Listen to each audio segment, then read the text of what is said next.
राधे राधे दोस्तों, welcome back to Deepa की दुनिया। कैसे हैं आप सब? आई होप आप सब खुश होंगे, हेल्दी होंगे और अपना ढेर सारा ध्यान रख रहे होंगे। तो चलिए शुरू करते हैं आज का ब्लॉग।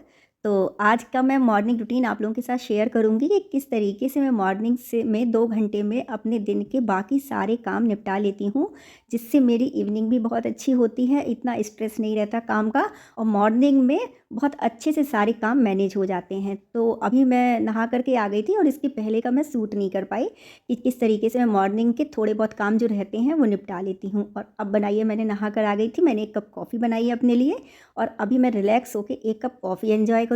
और देखिए ये बज चुके हैं 6 और अब मैं किचन में अपने सारे काम निपटाऊँगी। और 2 घंटे में, क्योंकि मुझे निकलना होता है, तो इस टाइम तक मैं लगभग दिन के सारे काम निपटा लेती हूँ।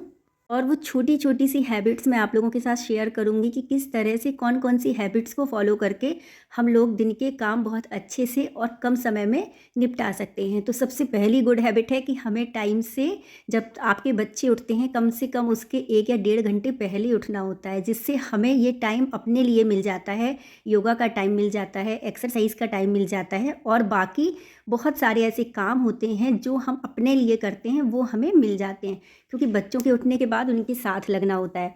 तो मैं लगभग कोशिश करती हूँ कि 1 घंटे पहले उठ जाऊँ, जिससे मैं अपने लिए अपनी एक्सरसाइज, योगा और बाकी जो मुझे अपने लिए काम करना होता है, डिटॉक्स वाटर बनाना, तो बहुत सारे काम मैं कर लेती हूँ। और दूसरी गुड हैबिट है कि हम नेक्स्ट डे की प्रिपरेशन एक दिन पहले कर लें। अगले दिन हमें नाश्ते में क्या बनाना है, खाने में क्या बनाना है, हमारे माइंड में सेट होनी चाहिए हमारी मील प्रिपरेशन की, आखिर हमको बनाना क्या है। क्योंकि मोस्ट ऑफ द टाइम हमारा किचन में ही बीतता है और हमको ये पता नहीं रहता, बहुत सारा समय हमारा इसमें निकल जाता है कि आज खाने में क्या बनाएं।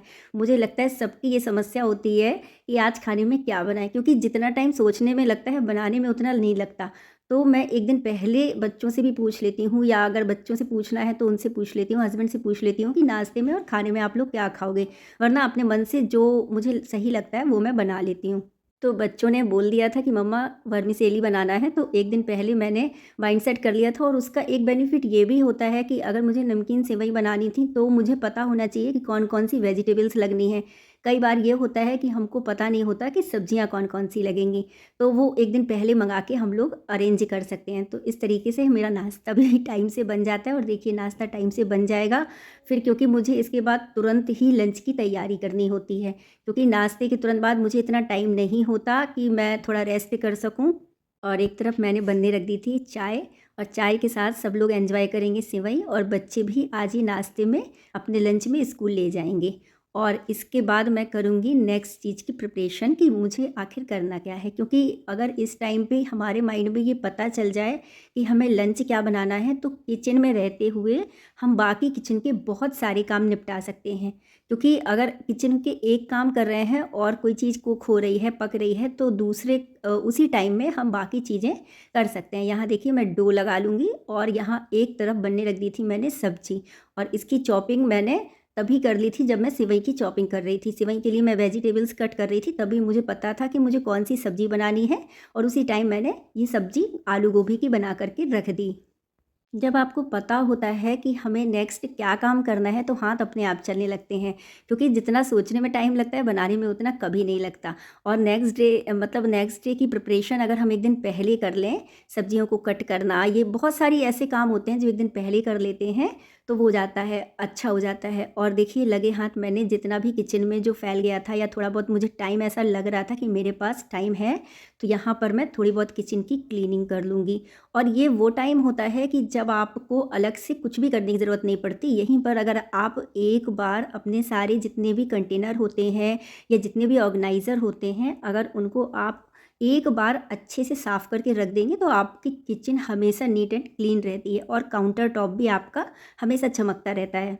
मल्टीटास्किंग तो हम सब करते हैं, कभी किचन की क्लीनिंग कर ली कुकिंग करते समय, या कुछ थोड़े बहुत बर्तन जो सिंक में इकट्ठे हो जाते हैं उनको कर लिया, या थोड़ा बहुत जो सामान इधर उधर हो जाता है उनको ऑर्गेनाइज़ कर लिया। क्योंकि हम होम मेकर हैं, हमको सब पता होता है कि हमको करना क्या है, और मुझे लगता है हर कोई अपने हिसाब से घर को मैनेज करता है, क्योंकि सबकी कंडीशन से घर के लंच का टाइम, नाश्ते का टाइम अलग अलग होता है। तो उसी टाइम जैसे मुझे मॉर्निंग में बहुत ज़्यादा काम होता है कि मुझे मॉर्निंग में निकलना होता है, बच्चों को, मुझे, हस्बैंड को, तो मॉर्निंग में मुझे जितना काम रहता है मुझे इवनिंग में उतना नहीं रहता। क्योंकि मॉर्निंग में मैं सारे काम निपटा लेती हूँ। इवन मैं सफाई का काम भी, किचन में थोड़ा बहुत जो क्लीनिंग का काम होता है वो भी मैं कर लेती हूँ। और आज थोड़ा सा मुझे जल्दी मैं उठ गई थी और रोज़ से थोड़ा सा और जल्दी उठ गई थी, तो आज मुझे ये टाइम भी मिल गया कि मैंने आज लॉन्ड्री भी मॉर्निंग में ही कर ली। और अब मैं जो लंच में बनना है दाल चावल, क्योंकि मेरी सब्ज़ी बन चुकी है, नाश्ता भी बन चुका है, और दाल और चावल को मैं फ़्लो करके रख दूँगी, जिससे थोड़ा-सा मुझे टाइम मिल जाएगा कि फूलने का। जब तक ये सोख होंगे तो उसके बाद मैं लगा दूँगी। और मैं हर ब्लॉग में आप लोगों के साथ एक चीज़ ज़रूर शेयर करती हूँ कि घर के कामों को करते-करते हम कहीं अपने आप को ना भूल जाएँ। सबसे अच्छी बात ये होती है कि हम घर के भी सारे काम करें और खुद को फॉर ग्रांटेड बिल्कुल भी ना लें। मतलब अपने लिए भी वो टाइम निकाल लें जो हमारे लिए ज़रूरी है, मतलब मी टाइम जो होता है। और देखिए चावल का जो पानी होता है वो मैंने अपने यहाँ पर क्रिसमस ट्री था उसमें लगा दिया, और लगभग 8 बज चुका है। देखिए मैं आपको दिखा रही हूँ, और बस मेरा किचन का काम लगभग पूरा हो चुका है। और अब मैं करूँगी थोड़ा बहुत, जो बच्चे स्कूल चले जाते हैं तो बहुत सारा सामान, उनकी बुक्स, नोटबुक और बहुत सारा सामान फैल जाता है।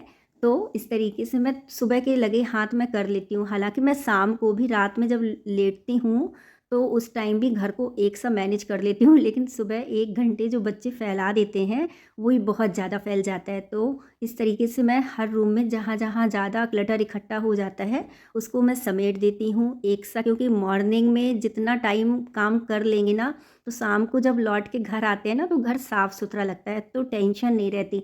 वरना अगर लौट के भी थके थकाए आएँ और लौट के करना पड़े तो बहुत ज़्यादा दिक्कत होती है। मतलब इतनी एनर्जी नहीं रहती कि शाम को, क्योंकि मॉर्निंग में जितनी एनर्जी फ़ील करते हैं ना हम लोग काम करने के लिए, उतनी इवनिंग में नहीं हो पाती।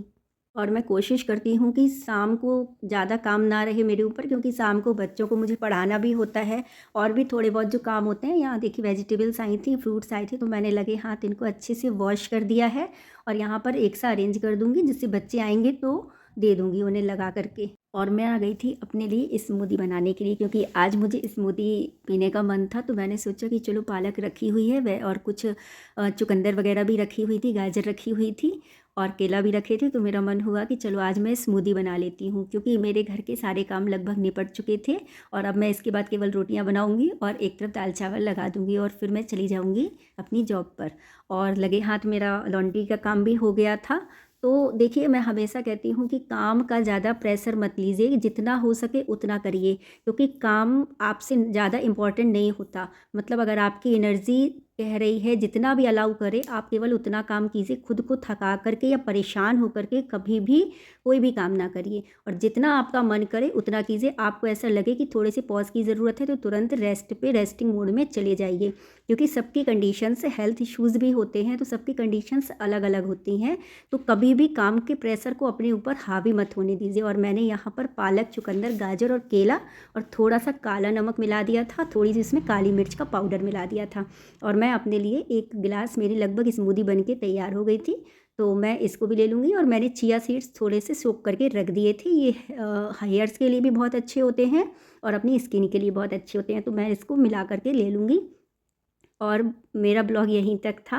अगर किसी भी वजह से अच्छा लगा हो, मोटिवेशनल लगा हो, तो प्लीज़ मेरे चैनल को लाइक कीजिएगा, शेयर कीजिएगा, अपनी फ्रेंड्स एंड फैमिली के साथ शेयर भी कीजिएगा और सब्सक्राइब कीजिएगा। मिलती हूँ नेक्स्ट ब्लॉग में। Till then bye bye, thank you.